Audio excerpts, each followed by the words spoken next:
OK? Et dans ces choses qui motivaient l'être humain, on retrouvait le sens de liberté et de contrôle. OK? Liberté et contrôle. Donc, on veut se sentir libre et en contrôle.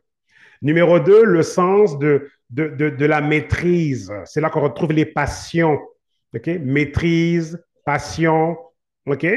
Et, tout, et c'est là que la plage se retrouverait. Quoi. Vous voyez, par exemple, OK, l'élément de la plage, les choses qui nous passionnent, les choses qu'on veut maîtriser, etc. OK, les choses dans lesquelles on peut s'enfouir pendant des heures sans voir le temps passer. Ça c'était numéro 2 dans le top 3 des choses qui motivaient l'être humain, d'après l'université Harvard. OK? Et la chose numéro 3 qui motive l'être humain, c'est un sens du but. Je fais partie d'une cause, je défends une cause. Vous voyez, les gens ont bien l'idée de faire partie de quelque chose qui est plus grand qu'une cause à défendre, vous voyez. Donc, et là-dedans, on ne retrouve pas l'argent en tant que tel. Mais l'argent va servir donc d'agent. Okay? C'est un agent, en fait, exécutoire. C'est un agent d'échange. C'est un agent de. L'argent est en fait un agent d'approvisionnement ou de provision. C'est celui qui fait en sorte que ben on peut. L'argent va faire en sorte que la provision. Non, l'argent c'est la provision pour l'acquisition en fait. Vous voyez. L'argent va jouer le rôle de provision pour l'acquisition maintenant de la liberté et du contrôle, des choses qui nous passionnent, et puis des choses, OK, qui nous tiennent à cœur, quoi, le but en tant que tel. Et la semaine dernière, j'ai beaucoup parlé aussi donc du pourquoi. Pourquoi faites-vous ce que vous faites là? Quel est votre pourquoi? Qu'est-ce qui vous met en colère? Qu'est-ce qui vous donne envie de pleurer?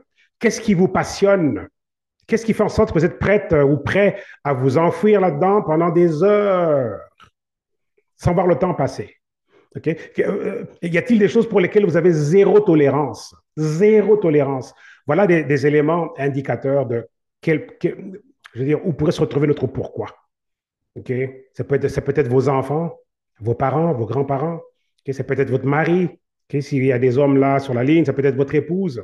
Okay? Mais il doit y avoir quelque chose qui fait en sorte que, peu importe ce qu'un client va vous dire, oui aujourd'hui, non demain, peu importe que quelqu'un de votre équipe lâche et arrête de venir okay, aux événements, okay? Ne renouvelle pas son autoship, ben, si on doit tout arrêter parce que notre équipe lâche, là, ben, c'est qu'on n'a pas de pourquoi. Vous voyez. OK? Mais donc, mais l'exercice du pourquoi est crucial.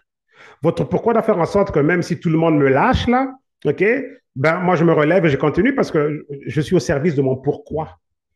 On est tous censés être au service de notre pourquoi.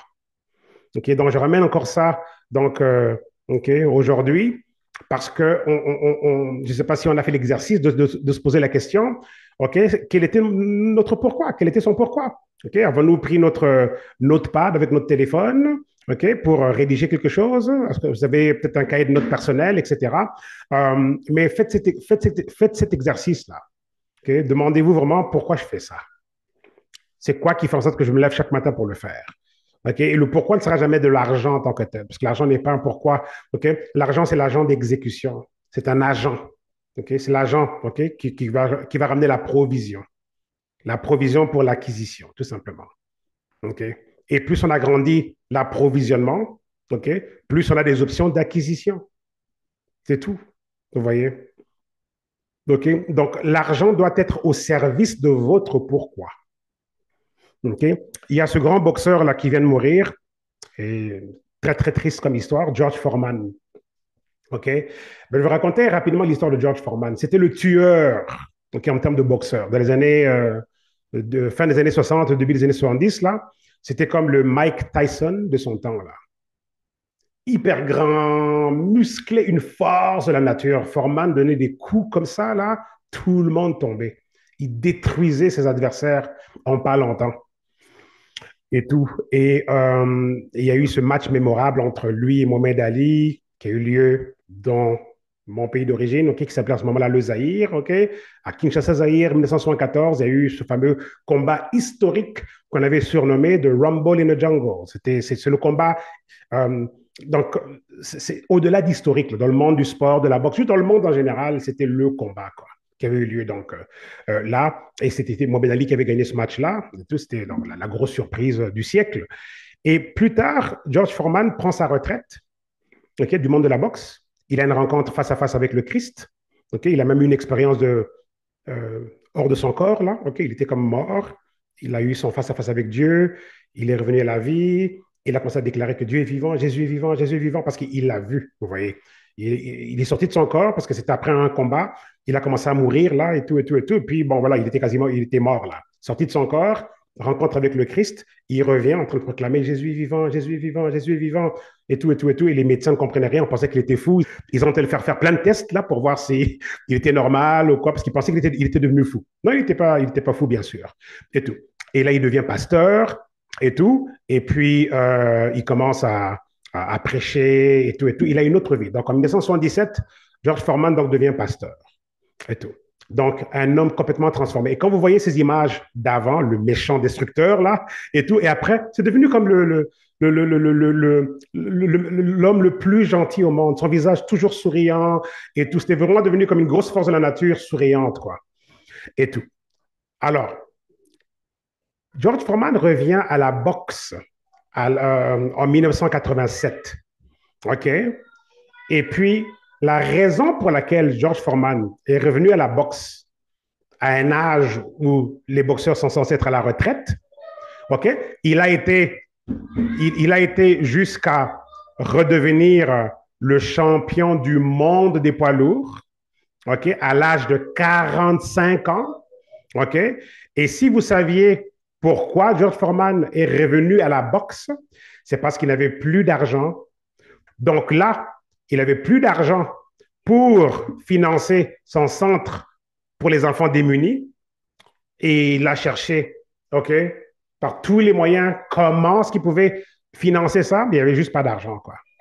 Et puis ensuite, grosse conclusion, ben, je vais faire quoi? Ben, je pense que je vais retourner à la boxe. Il y a au moins ça que je sais faire.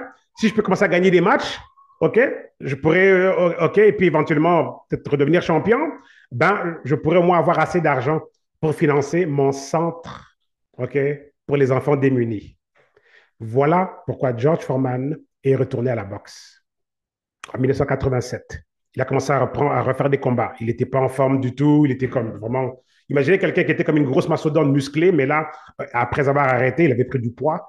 Et graduellement, et je pense en 1993 ou 94, il redevient champion du monde des poids lourds à l'âge de 45 ans. Donc, record historique, ça n'a jamais été fait dans toute histoire, quoi. Mais pourquoi je vous parle de ça? Parce que George Foreman est retourné à la boxe parce qu'il ne pouvait plus financer son programme pour les enfants démunis. Vous voyez? Voilà ce qu'on appelle un pourquoi. Vous voyez? Si vous voulez des exemples de c'est quoi votre pourquoi, voilà votre pourquoi. Il était prêt à aller se faire massacrer sur un ring de boxe à un âge dépassé, l'âge d'un athlète à son top et tout. Il était prêt à aller prendre des coups et des coups et des coups et tout parce que sa raison d'être était plus grande que la boxe. Oui. Son pourquoi était plus grand que la boxe.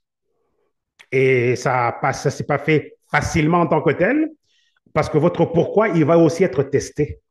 C'est pas comme s'il est revenu à la boxe et puis, OK, c'est bon, boum, boum, il gagne tout, et puis voilà. Non, non, non, non, non. Il a dû peiner pendant le processus. Donc, votre pourquoi va être testé.